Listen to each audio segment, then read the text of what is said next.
ওনাদেরকে জরিমানা করা হয়েছে। উনি ফুয়েল কার্ড ছাড়া দাঁড়ানোতে, সেটা বল, ফুয়েল কার্ড ছাড়া দাঁড়ানোতে, মানে ফুয়েল কার্ডই ছিল না, ওনার কাছে লাইসেন্স ছিল না, গাড়ির রেজিস্ট্রেশন ছিল না, এবং উনি সম্ভবত, যার কথা আপনি বলছেন, আন্ডার এজ একটা ছেলে বা এরকম কিছু দিয়েছিলাম, লাইন থেকে সরিয়ে দিয়েছিলাম।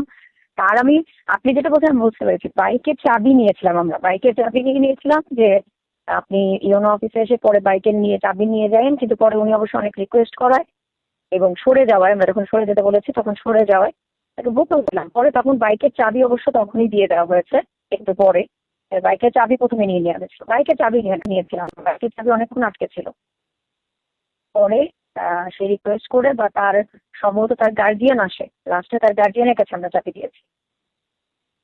গায়ে হাত তুলতে পারি না, তখন গায়ে তুলেও নেই, কিন্তু বলছি গায়ে হাত তুলে নেই।